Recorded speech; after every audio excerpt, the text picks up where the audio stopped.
Hi friends, ನಾವು ಮಹಾಮನೆಯಿಂದ ಬಂದ ತಕ್ಷಣ ಫ್ರೆಶ್ ಆಗಿ ಶಿವಪುರಾಶ್ರಮದಲ್ಲಿ ಫ್ರೆಶ್ ಆಗಿ ಮತ್ತೆ ಸ್ವಲ್ಪ ಹೊತ್ತು ರೆಸ್ಟ್ ಮಾಡಿದ್ವಿ. ರೆಸ್ಟ್ ಆದಮೇಲೆ ಸಾಯಂಕಾಲ ನಾವೆಲ್ಲರೂ ಸೇರಿ ಒಂದು ಗುಡಿಗೆ ಬಂದಿದ್ದೀವಿ. ಉಳುವಿ 12ನೇ ಶತಮಾನದ ವಚನಕಾರರು ಕಲ್ಯಾಣ ಕ್ರಾಂತಿಯ ನಂತರ ನೆಲೆಸಿದ್ದ ಪವಿತ್ರ ಶರಣರ ಕ್ಷೇತ್ರವಾಗಿದೆ. ಚನ್ನಬಸವಣ್ಣ, ಅಕ್ಕನಾಗಲಂಬಿಕೆ ಮತ್ತು ರೇಚಯ್ಯ ಪ್ರಮುಖ ಶರಣರು ಇಲ್ಲಿ ಲಿಂಗೈಕ್ಯರಾಗಿದ್ದು, ಇದು ವೀರಶೈವ ಲಿಂಗಾಯತ ಭಕ್ತರ ಪ್ರಮುಖ ಯಾತ್ರಾ ಸ್ಥಳವಾಗಿದೆ. ಕಲ್ಯಾಣದಿಂದ ಹೊರಟ ಶರಣರು ವಚನಗಳನ್ನು ರಕ್ಷಿಸಲು ಉಳುವಿಯ ಗುಹೆಗಳಲ್ಲಿ ನೆಲೆಸಿದ್ದರು. ಚನ್ನಬಸವಣ್ಣ, ಅಕ್ಕನಾಗಲಂಬಿಕೆ, ರೇಚಯ್ಯ, ಅಟವಿ ಶಿವಯೋಗಿಗಳು, ಮಡಿವಾಳ ಮಾಚಯ್ಯ, ಸಿದ್ದರಾಮಯ್ಯ ಮುಂತಾದವರು ಉಳುವಿಯಲ್ಲಿ ನೆಲೆಸಿದ್ದರು. ರೇಚಯ್ಯನವರ ಗದ್ದುಗೆ ಉಳುವಿಯ ಶಿವಪುರದಲ್ಲಿ ರೇಚಯ್ಯ ಶರಣರ ಗದ್ದುಗೆ ಇದ್ದು, ಅದರ ಸುತ್ತ ಹುತ್ತ ಬೆಳೆದಿದೆ.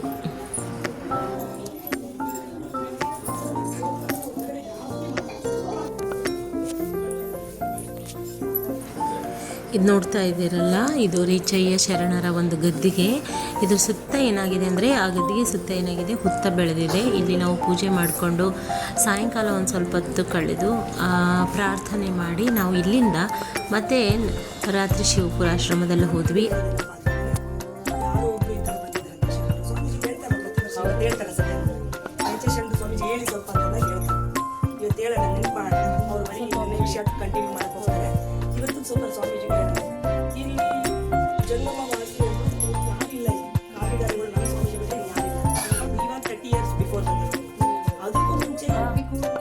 ಕಾಡಿತ್ತು, ಎಲ್ಲ ಇತ್ತು, ಸಮಾಧಿ ಇತ್ತು, ಇವಾಗ ಮಾಡಿರೋದು ಇದೇ ಥರ. ಯಾರು ಈ ಇದನ್ನೆಲ್ಲ ಸಮ ಮಾಡಿ ಒಂದು ಮಾಡೋಣ ಅಂತ ಎಲ್ಲರೂ ಆಗಿರೋದಕ್ಕೆ ಮಾಡೋಕ್ಕೆ ಅವಕಾಶ ಆಗಿಲ್ಲ.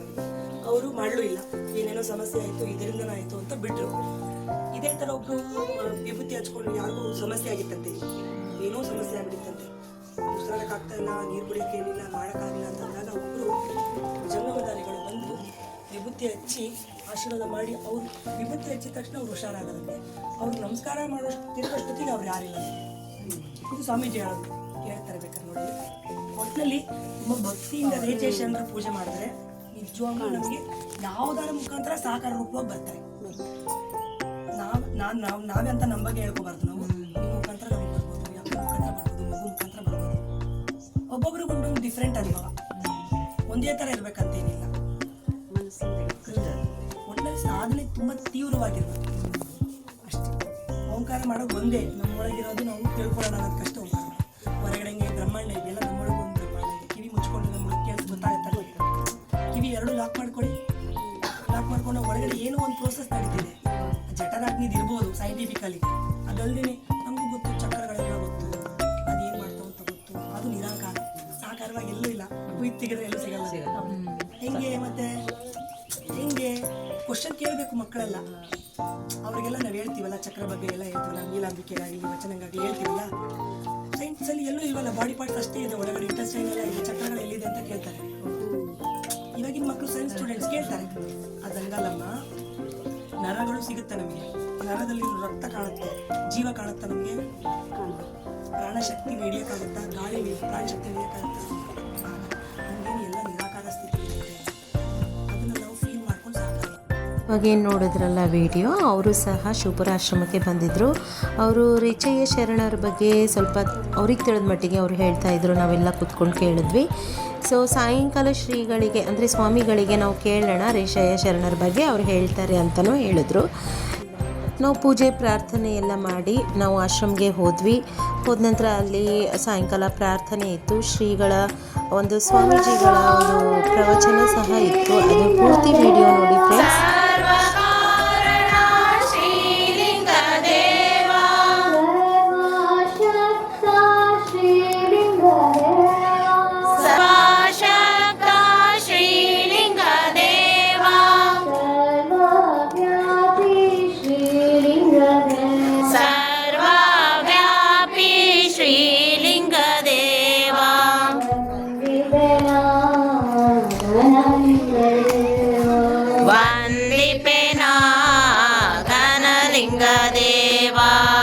ಊಟ ಆದಮೇಲೆ ತಾಂಬೂಲವನ್ನು ಕೊಡ್ತಕ್ಕಂಥದ್ದು ಕಾರ್ಯಕ್ರಮ. ಅಲ್ಲೇನಾಗಿರುತ್ತೆ, ಒಬ್ಬ ಜಂಗಮರಿಗೆ ಏನೋ ಕಣ್ಣಿಗೆ ಏನೋ ಸ್ವಲ್ಪ ಇದು ಇರುತ್ತೆ ಅಂತ ತಿಳ್ಕೊಳ್ರಿ, ಅವ್ರಿಗೆ ಕೂಡ ಕಣ್ಣು ಕಾಣಲ್ಲ ಅಂತ ಹೇಳ್ಬಿಟ್ಟು ಯಾವ ಒಂದು ಎಲೆ ಕೆಟ್ಟ ಎಲೆ ಕೊಟ್ಬಿಡ್ತಾರೆ, ಅದು ದೋಷ ಬಂದಿರುತ್ತೆ, ಅರ್ಥ ಮಾಡ್ಕೊಳ್ರಿ. ಅವಾಗ ಶರಣರು ಏನ್ ಮಾಡ್ತಾರೆ, ಎಲ್ಲರೂ ಚನ್ನಬಸವಣ್ಣನವರ ನೇತೃತ್ವದಲ್ಲಿ ಎಲ್ಲ ಇಲ್ಲಿ ಬಂದಿರ್ತಾರಲ್ಲ, ಗಣಪರ್ವ ಆಗುತ್ತೆ. ಗಣಪರ್ವ ಆದ್ಮೇಲೆ ಚನ್ನಬಸವಣ್ಣನವರು ಪರಶಿವನೇ ಆಗಿರ್ತಾರೆ. ಚನ್ನಬಸವಣ್ಣನವರು ಎಲ್ಲರನ್ನ ಕರ್ಕೊಂಡು ಹೋಗ್ಬೇಕಾಗಿರುತ್ತೆ. ಅವಾಗ ಅವ್ರಿಗೆ ಇದು ಬರುತ್ತೆ, ರೇಷನ್ನವ್ರು ಇಲ್ಲೇ ಬಿಟ್ಟು ಹೋಗ್ಬೇಕು, ತಪ್ಪು ಮಾಡಿದ್ರೆ ಅವ್ರು ಇಲ್ಲೇ ಲೀಲೆ ಇರುತ್ತೆ, ಸುಮ್ಮನೆ ಅಲ್ಲ, ಅದು ಲೀಲೆ ಇದೆ, ಅದಕ್ಕೂ ಬಿಟ್ಟು ಹೋಗ್ಬೇಕು. ಅವಾಗ ಏನ್ ಮಾಡಿದ್ರು, ಅವ್ರನ್ನ ನಾವು ಒಂದು ಒಲೆ ಫಸ್ಟ್ಗೆ ನಾನು ಅವ್ರಿಗೆ ಬಿಟ್ಕೊಂಡು ಬರ್ಬೇಕಾಗಿದ್ದ ಜಾಗದಲ್ಲಿ ನೀನು ಹೋಗ್ಬಾರಪ್ಪ ಅಂತ ಕಳಿಸ್ತಾರೆ. ಅವ್ರು ಗುರುವಿನ ಆಜ್ಞೆ ಹೋಗ್ಲೇಬೇಕಾಗಿತ್ತು. ಇಲ್ಲಿ ಗಣಪರ್ವ ಆದ್ಮೇಲೆ ಬೇರೆ ಲೋಕದಿಂದ ಚಿದಾಕಾಶದಿಂದ ವಾಹನಗಳನ್ನು ತರಿಸ್ಕೊಂತಾರೆ ಅವರು. ನೀವು ಸರಿಯಾಗಿ ಲಿಂಗಾಂಗ ಸಾಮರಸ್ಯವನ್ನ ಪಡೆದಂತ ಶರಣರ ಸಾಹಿತ್ಯವನ್ನು ಸ್ಟಡಿ ಮಾಡಬೇಕು. ಅವಾಗ ಏನ್ ಮಾಡ್ತಾರೆ, ಆ ಎಲ್ಲವೂ ಅಂತರದಲ್ಲಿ ನಿಂತಿರ್ತಾವ ಗಾಡಿಗಳು. ಅವ್ರು ಏನಿರ್ತಾರೆ ನೋಡಿ, ಅವಧಿ ಅಳಿದಿತ್ತು ಅಂತ ಒಂದು ವಚನ ಬರುತ್ತೆ. ಯಾವುದು? ಅಲ್ಲಮ ಪ್ರಭು ವಚನ ಸಂಪದದಲ್ಲಿ ಅವಧಿ ಅಳಿದಿತ್ತು ಅಂತ. ಅವ್ರೇನ್ ಹೇಳ್ತಾರೆ, ಕೊನೆಗೆ ಕೂಡಲ ಸಂಘಕ್ಕೆ ಬಸವಣ್ಣನವರು, ಶ್ರೀಶೈಲಕ್ಕೆ ಅಕ್ಕನವರು, ಚನ್ನಬಸವಣ್ಣನವರು ಉಳಿವಿಗೆ ಹೋಗಿ ಕಾಯ ಸಹಿತ ಎಯ್ದುವುದು. ಪಾಯಿಂಟ್ಸ್ ನೋಡ್ರಿ, ಕಾಯ ಸಹಿತ ಏನ್ ಮಾಡ್ಬೇಕು, ಪರಶಿವನಿಗೆ ಹೋಗ್ಬೇಕು. ಗಾಡಿಗಳು ನಿಂತಿದಾವೆ, ಸೊ ಬಿಂಬಿ ಭಾಷೆಯನ್ನು ತೊಟ್ಟು ಕಟ್ತಾರೆ, ತೊಟ್ಟು ಮೂಲಕ ಎಲ್ಲರೂ ಕೂತಿರ್ತಾರೆ, ಎಲ್ಲ ದಿವ್ಯ ಶರೀರದ ಮೂಲಕ ಅವರು ಹಾಗಾಗಿ ಕ್ಷಣ ಮಾತ್ರದಲ್ಲಿ ಬೇರಿ, ಸೊ ಮಿಂಚಿನ ವೇಗದಲ್ಲಿ ಎಲ್ಲ ಗಾಡಿಗಳು ಆ ಲೋಕಕ್ಕೆ ಹೋಗ್ತವೆ. ಇಲ್ಲಿ ಇದನ್ನ ನೋಡ್ಲಿಕ್ಕೆ ಸಿದ್ದರಾಮೇಶ್ವರರು ಮತ್ತೆ ರುದ್ರಮುನಿ ದೇವರು ಬಂದಿರ್ತಾರೆ. ಅವಾಗ ರೇಚೆಯವರು ಬರ್ತಾರೆ, ಬಂದು ನೋಡ್ತಾರೆ, ಸಾವಿರಾರು ಜನ ಶರಣರು. ನಡುಕ್ ಚಾಲವಾಗುತ್ತೆ, ಯಾರು ಇಲ್ಲ, ನಾನು ಬಿಟ್ಟೋಗ್ಬಿಟ್ರಲ್ಲ, ನಾನೇನು ತಪ್ಪು ಮಾಡಿದೆ, ಯಾಕೆ ಬಿಟ್ಟೋದ್ರು ನನ್ನ ಅಂತ ನಡುಕ್ತಾ ಇರ್ತಾರೆ. ಅವ್ರು ಓಲೆ ಕೊಟ್ಟೋಗಿರ್ತಾರೆ ಚನ್ನಬಸವಣ್ಣನು. ಓಲೆ ನೋಡ್ತಾರೆ, ರೇಚೆಯವ್ರೆ, ನೀವು ಇಷ್ಟ ಒಂದು ತಪ್ಪು ಸಣ್ಣ ತಪ್ಪು ಮಾಡಿರೋದಕ್ಕೆ ನಿಮಗೆ ನಾವು ಮತ್ತೆ 780 ವರ್ಷ ಹುಟ್ಟಿ ಬರ್ತೀವಿ, ಅಲ್ಲಿವರೆಗೂ ನೀವು ಇಲ್ಲೇ ಯೋಗದಲ್ಲಿ ಇರಬೇಕು, ಇಲ್ಲಿ ಮತ್ತೆ ಬೇರೆ ಬೇರೆ ಕಡೆ ಲೀಲೆ ಮಾಡಿ ಮತ್ತೆ ಇಲ್ಲೇ ಇರಬೇಕು ಅಂತೇಳಿ ಅದರಲ್ಲಿ ಇರುತ್ತೆ. ಅವಾಗ ಬಹಳ ಬೇಜಾರಾಗುತ್ತೆ ಅವ್ರಿಗೆ. ಇವ್ರು ಸಿದ್ದರಾಮೇಶ್ವರ ಹೇಳ್ತಾರೆ, ಧೈರ್ಯ ಕೊಡ್ತಾರೆ, ನಾವು ಬೇರೆ ಬೇರೆ ಕಡೆ ಯೋಗದಲ್ಲಿ ಇರ್ತೀವಿ, ಜೀವ ಸಮಾಧಿಯಾಗಿ ನಾವು ಬೇರೆ ಬೇರೆ ಕಡೆ ಇರ್ತೀವಿ. ಸೊ ಮುಂದಿನ ಘಟನೆಗಳನ್ನ ನೀವು ನೋಡು ಅಂತಂದಾಗ, ಕಾಲಜ್ಞಾನದ ಮುಂದಿನ ಘಟನೆಗಳನ್ನ ನೋಡಿದಾಗ ಸಮಾಧಾನ ಆಗುತ್ತೆ. ಅದು ಆ ರೇಚೆ ಶರಣರು ಇಲ್ಲಿಂದ ಎಲ್ಲಿ ಹೋಗ್ತಾರೆ, ಲೀಲೆಗೋಸ್ಕರ ಅಂಕಲಿಗೆ ಹೋಗ್ತಾರೆ. ಎಲ್ಲಿ? ಬೆಳಗಾಂ ಹತ್ರ. ಅಲ್ಲಿ ಫಸ್ಟ್ ಕುಂದೂರಿಗೆ ಅಂತ ಬರುತ್ತೆ, ಇವಾಗಲೂ ಇದೆ. ಒಂದು ಹುಣಸೆ ಮರ, ದೊಡ್ಡ ಹುಣಸೆ ಮರದ ಒಳಗೆ ಹೋಗಿ ಒಳಗಡೆ ಕುಂತಿರ್ತಾರೆ. ಹುಣಸೆ ಮರ ಇವಾಗಲೂ ಇದೆ. ಸೊ 8-10 ಜನ ಕುತ್ಕೊಂಡು, ಹುಣಸೆ ಮರ ಅಷ್ಟು ದೊಡ್ಡದು, ಹೋಗಿ ಗವಿ ಟೈಪ್ ಇದೆ, ಅದು ಅದ್ರೊಳಗೆ ಕುಂತಿರ್ತಾರೆ. ಆನಂತರ ಅಲ್ಲಿ ದನ ಕಾಯೋ ಮಕ್ಕಳು ಬಂದಾಗ ಅವ್ರ ಜೋಳಿಗೆ ನೀರು ತೆಗೆದುಕೊಳ್ತಾರೆ. ಅಲ್ಲಿ ಪ್ರಸಿದ್ಧಿ ಆಗುತ್ತೆ. ಅವರು ಮನೆ ಊಟನೇ ಮಾಡಂಗಿಲ್ಲ, ಅವ್ರು ಕಾಯಿ ನೋಡಿದ್ರೆ ಎಷ್ಟು ಪ್ರಜ್ವಲವಾಗಿರ್ತಾರೆ. ಶರಣರ ಪ್ರಸಾದ ಅರ್ಥ ಮಾಡ್ಕೊಳ್ರಿ. ಆ ನಂತರ ಎಲ್ಲ ಕಡೆ ಲೀಲೆ ಎಲ್ಲ ಆಗುತ್ತೆ, ಬೇರೆ ಬೇರೆ. ಸೊ ಏರ್ಪಾಡಿನಿಂದ ಬಂದು ಅಲ್ಲೇ ಇನ್ನು ಕಳಿಸ್ತಾರೆ ಅಂಗಡಿಗೆ. ಅಷ್ಟೇ ಏನೋ ಒಂದು ರೋಗ ಬಂದಿರುತ್ತೆ, ಶರಣರ ಕೃಪೆಯಿಂದ ರೋಗ ಹೋಗುತ್ತೆ, ಆ ರಾಜ ಬಂದು ಕಳಿಸ್ತಾರೆ. ಎಲ್ಲ ಲೀಲೆ ಆದ್ಮೇಲೆ ಅದೇ ಶರಣ ಎಲ್ಲಿ ಹೋಗ್ತಾರೆ, ಚಿತ್ತೊಡ್ಲಿಕೆರೆ, ಆಮೇಲೆ ಸಿದ್ಧಗಂಗಾ ಮಠ, 3 ವಲಯ ಚಿತ್ತವರು ಎಲ್ಲ ಲೀಲೆ ಆದ್ಮೇಲೆ ಮತ್ತೆ ಇಲ್ಲಿ ಬರ್ತಾರೆ. ಇಲ್ಲಿ ಬಂದಾದ್ಮೇಲೆ ಒಂದು ಘಟನೆ ಎಷ್ಟು ಚೆನ್ನಾಗಿದೆ. ಇಲ್ಲಿ ಬಂದಾದ್ಮೇಲೆ ಅಲ್ಲಿ ಗವಿಯೊಳಗೆ ಒಳಗಡೆಗೆ ಹುಟ್ಟದ ಒಳಗೆ ಟೈಪ್ ಅಂದ್ರೆ ಇರುತ್ತೆ, ಅಲ್ಲಿ ಯೋಗದಲ್ಲಿ ಹೋಗಿರ್ತಾರೆ. ಇಲ್ಲಿ ಅಷ್ಟೊತ್ತಿಗೆ 200-300 ವರ್ಷಗಳ ಇಂಚೆ ಇಲ್ಲಿ ಅಲ್ಲೊಂದಲ್ಲೂ ಇನ್ನೊಂದು ಸೊ ಬ್ರಾಹ್ಮಣ ಮನೆಗಳಿರ್ತಾವೆ. ಅವ್ರಿಗೆ ಗುರುಗಳ ಇಬ್ರು ಶಿಷ್ಯರು ಇರ್ತಾರಲ್ಲ, ಕೆಲವು ದಿನ ನಂತರ ಅವ್ರ ಗುರುಗಳು ಕಾಣಿಸಂಗಿಲ್ಲ. ರೇಚೇಶ್ವರರು ಎಲ್ಲೋದ್ರು ಅಂತ ಕೇಳ್ತಾರೆ. ಇಲ್ಲ, ಇಲ್ಲೇ ಯೋಗದಲ್ಲಿದ್ದಾರೆ, ದಯಮಾಡಿ ಡಿಸ್ಟರ್ಬ್ ಮಾಡಬೇಡ್ರಿ, ನೀವು ಎಷ್ಟು ಹೇಳ್ಬೇಕಾಗಿಲ್ಲ, ನೀವು ಏನೋ ಮಾಡಿದ್ರೆ ನೀವು ಸುಳ್ಳು ಹೇಳ್ತಾ ಇದ್ರಿ, ನಾವು ಅಗದು ನೋಡ್ತೀವಿ ಅಂತ ಹೇಳ್ಬಿಟ್ಟು ಏನ್ ಮಾಡ್ತಾರೆ, ಆಗಿದ್ದಾರೆ. ಆಗದ ತಕ್ಷಣ ಅವ್ರು ಪ್ರತ್ಯಕ್ಷ ಆಗ್ತಾರೆ. ನನ್ 2 ಘಟನೆ ನೋಡ್ರಿ. ಪ್ರತ್ಯಕ್ಷ ಆಗಿ ಏನ್ ಹೇಳ್ತಾರೆ, ಈ ಊರಿನಲ್ಲಿ ಒಂದೇ ಮನೆ ಇರ್ಬೇಕು, ಬ್ರಾಹ್ಮಣಸ್ಮನೆ ಒಂದೇ ಮನೆ ಇರ್ಬೇಕಂತ ಇದು ಕೊಟ್ಟು ಅವ್ರು ನಡ್ಕಂತ ಹೋಗ್ತಾರೆ. ಯಾಕೆ? ಋಷಿ ಮುನಿಗಳು ಯೋಗದಲ್ಲಿದ್ದಾರೆ, ಶಾಪ ಕೊಟ್ಟಿದ್ದಾರೆ. ಆರಾಮ ಮುನಿದಾರು, ಗುರು ಮುನಿದ್ದಾರೆ. ಅದು ಅವಾಗ ಅಲ್ಲೇ ಸ್ಟಾರ್ಟ್ ಆಗುತ್ತೆ. ಕಳೆದ ಸ್ವಲ್ಪ ಮನೆಯಲ್ಲಿ ಬರೋದು, ಪ್ರಾಣಿಗಳ ಮನೆಯಲ್ಲಿ ಬರೋದು, ಅಥವಾ ಮನೆ ತೊಂದರೆ ಆಗೋದು, ಎಲ್ಲರೂ ಜಾಗ ಖಾಲಿ ಮಾಡ್ತಾರೆ. ಬೇರೆ ಬೇರೆ ಇಲ್ಲಿ ಬರೋದು ಒಂದೇ. ಈ ಊರಿನಲ್ಲಿ ಇರೋದು ಬ್ರಾಹ್ಮಣ ಮನೆ ಒಂದೇ, ಅದು ಭಟ್ರ ಮನೆ. ನೋಡ್ರಿ, ಅವ್ರ ಶಾಪ ಎಷ್ಟಿದೆ, ಪವರ್ಫುಲ್ ಇದೆ ಅಂದ್ರೆ, ನಾನು ಬಂದಾಗ 30 ವರ್ಷಗಳ ಹಿಂಚೆ ಗೋಪಾಲ್ ಭಟ್ರು ತಮ್ಮ ಡೆತ್ ಆಗಿ 5 ತಿಂಗಳು ಅಷ್ಟೇ ಆಗಿತ್ತು. ಅವ್ರ ಹೆಂಡತಿ ಮತ್ತೆ 2 ಮುದ್ದಾದ ಮಕ್ಕಳು ಇದ್ರು, ತೋಟ ಇತ್ತು, ಬೇರೆ ಮನೆ ಇತ್ತು, ಆರಾಮ ಜೀವನ ಮಾಡ್ಬೋದಾಗಿತ್ತು. ನಾನು ಬಂದು 1 ವರ್ಷ 2 ವರ್ಷದಲ್ಲಿ ಆ ಹೆಂಡತಿ ಮತ್ತು ಮಕ್ಕಳು ಇದ್ರು, ಆ ಒಳ್ಳೆ ಹಾಕೊಂಡು ಸತ್ತವ್ರು. ಅಲ್ಲಿ ನೋಡ್ರಿ, ಗುರುವಿನ ಶಾಪ ಏನಿದೆ, ಒಂದೇ ಮನೆ ಇರ್ಬೇಕು. ಹಾಗಾಗಿ ಇದು ನಡೆದ ಘಟನೆ. ಅಲ್ಲಿ ಯೋಗದಲ್ಲಿ ಅಗದು ನೋಡಿದ್ದಾರೆ, ಅಗದು ನೋಡಿದಾಗ ಅಲ್ಲಿ ಅದು ಗೋಚರ ಆಗಿದ್ದಾರೆ. ನೀವು ಕೇಳ್ಬೋದು, ಅವ್ರು ಹೆಂಗೆ 700 ವರ್ಷಗಳ ಕಾಲ 300 ವರ್ಷಗಳ ಕಾಲ ಆಹಾರ ಇಲ್ಲದೆ ಹೆಂಗಿರ್ತಾರೆ?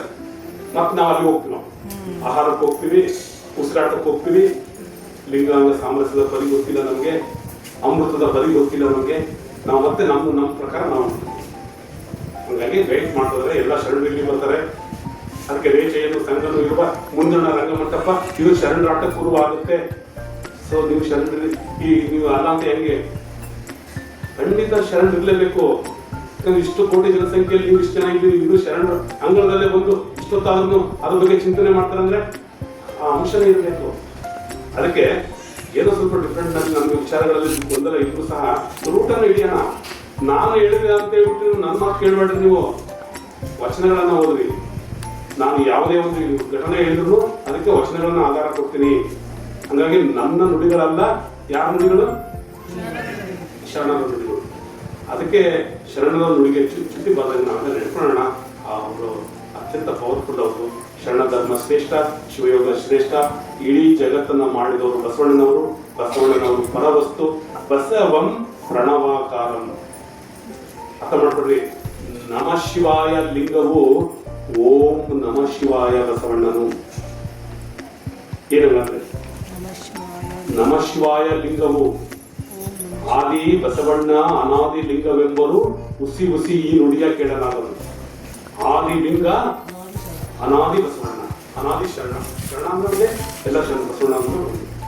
ಹಂಗಾಗಿ ಲಿಂಗ ಅಂದ್ರೆ ಏನು? ಮತ್ತೆ ನೀವು ಇಷ್ಟಲಿಂಗ ಬರಬೇಡ ನೀವು. ಸೊ ಅನಂತ ಕೋಟಿ ಬ್ರಹ್ಮಾಂಡಗಳು, ಲಿಂಗದೊಳಗೆ ಅಖಿಲಾಂಡ ಕೋಟಿ ಬ್ರಹ್ಮಾಂಡಗಳು ಅಡಗಿಯವು. ಆ ಬ್ರಹ್ಮಾಂಡವು ಲಿಂಗವು ತನ್ನೊಳಗೆ. ಆ ಲಿಂಗ ಮಹಾಲಿಂಗವನ್ನ ಕೊಟ್ಟಾಗ ಯಾರು? ಪರವಸ್ತು ಬಸವಣ್ಣ. ಹಾಗೆ ಬಸವಣ್ಣ ಪ್ರಣವಾಕಾರ. ಏನಾಗುತ್ತೆ ಕ್ವಶನ್ಸ್?